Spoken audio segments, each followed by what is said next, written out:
یہ خطرناک لوگ ہیں، یہ دہشت گردوں کا ایک گروہ ہے جس کو پاکستان سے ختم ہو جانا چاہیے، ورنہ پاکستان آگے نہیں بڑھ سکتا۔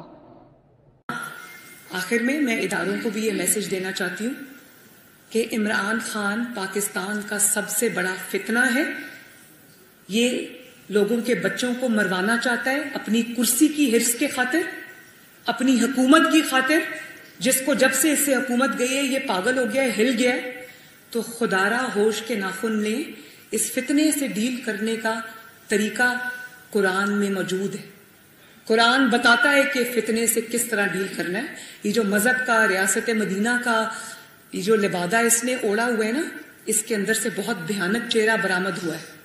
تو میں یہ سمجھتی ہوں کہ تمام اداروں کو بھی اس فتنے کو پہچاننا چاہیے، اس فتنے کے سد باب کے لیے کوشش کرنی چاہیے، کیونکہ عمران کے بچوں کی طرح ہم لوگ نہیں، ہم لوگوں نے اسی مٹی میں جینا ہے، عدلیہ نے بھی اسی مٹی میں رہنا ہے، ان کے بچوں نے بھی اسی ملک میں رہنا ہے، افواج پاکستان کے جوانوں نے بھی اس ملک میں رہنا ہے، ان کے افسروں نے بھی اس ملک میں رہنا ہے، ان کے بچوں نے بھی اس ملک میں رہنا ہے۔ خدارا اس ملک کو کسی فتنے کے ہاتھوں، کسی فتنے باز کے ہاتھوں یرغمال ہونے سے بچائیں۔ سب کو ہوش کے ناخن لینا ہوں گے۔ جی ہمارے لیے ابھی بھی رینجرز کے پاس کتنا دیر لگتی ہے کہ ہم وہاں پہ 5 منٹ فائرنگ ہونی ہے تو اس کے بعد وہاں بندہ نظر نہیں آئے گا۔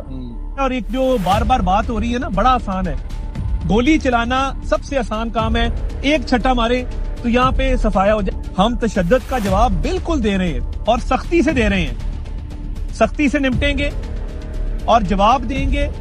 آج ان کو وہ پھینٹی یہاں سے جلانا ہم نے شروع کی ہے اور پچھلے 2 چوک پیچھے لے کے گئے۔ کل رات بہت احسن طریقے سے ہمارے تمام لا انفورسنگ ایجنسیز نے مل کر ایک بہت اچھی اسٹریٹجی بنا کر اس کا خاتمہ کیا۔ میں دل کی اتھاہ گہرائیوں سے میں شکریہ ادا کرنا چاہتا ہوں اسلام آباد پولیس کا،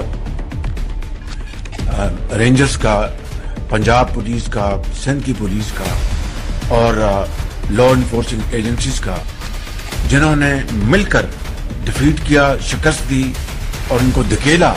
کل رات پورا اسلام آباد ان سے خالی کرایا گیا۔